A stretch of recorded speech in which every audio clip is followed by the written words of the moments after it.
Same area of Redford is old parish. It's celebrating 177 years. It's had a tremendous impact in this area. It's a powerhouse because they had 10,000 Sunday worshipers. So they had 10 masses with 1,000 people at each mass. And then they started to build other chapels and schools in adjoining neighborhoods to catch the overflow, and they eventually became parishes. Tons and tons of Catholic families in the area.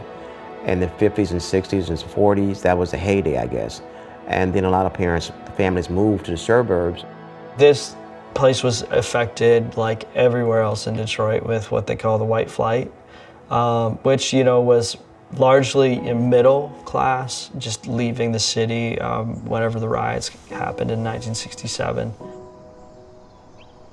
We came when our son started kindergarten here, so that's been 1980. And lots of changes during that time. At that time, it was past the heyday, but there was still a large number of Catholic families, African American Catholic families in the area. And the children aged out. The demographic changed, and particularly, it's just the neighbor is not Catholic, and a lot of people are unchurched. They don't know God. When things first got really bad financially, at that time, we couldn't afford like parish staff, so I was a volunteer secretary. It was really, to the point of where could we pay for the utilities? If it wasn't for Bishop Hurley, I guess it would really been gone, and then you would move along to somewhere else. And but you give up things to survive. I know we have less than 200 families, and that's not a lot to keep a parish of this size going.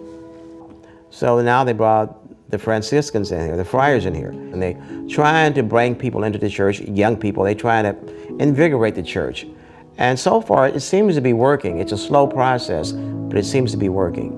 But like I said, so many people keep changing and changing. And a lot of the older people, we don't like changes, We don't like changes. We like the same old. But you have to kind of change to keep moving. Otherwise, we just fall apart. At this time, we're okay, but we need some growth. We need, otherwise it's going to be a dying parish. It scares me, and it scares me not just because of our parish, but because in the United States, Catholicism is not doing so well.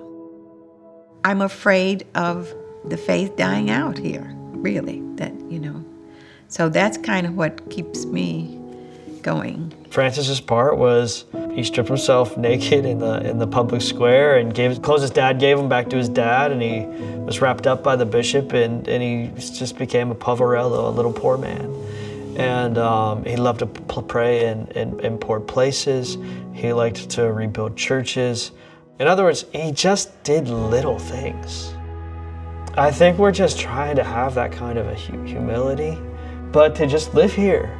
Like live with our neighbors and to get to know them, and to find some way maybe we could help them. The conviction I have is that prayer changes things. And so that's what we do here. We first and foremost, we pray. And I believe that prayer changes the neighborhood. I believe that prayer benefits people for salvation. So I think that's the starting point, is to just fall into the ground and die, is to just be planted here. Be planted here in prayer, be planted here not just physically, but spiritually. And to, ask the Lord then to create some kind of a spiritual move. We are so glad to have the Franciscans, and glad that they're young, because it gives us a hope of longevity here. So it's a slow movement, it might be a trickle compared to a lot of big things, but we're not a big thing. We're a little thing, just trying to be very faithful to God, trying to teach the kids, trying to help our neighbors the best we can, and definitely praying for everybody, saying Holy Mass, making the sacrifice present to this neighborhood. And so I think we're seeing some fruit there.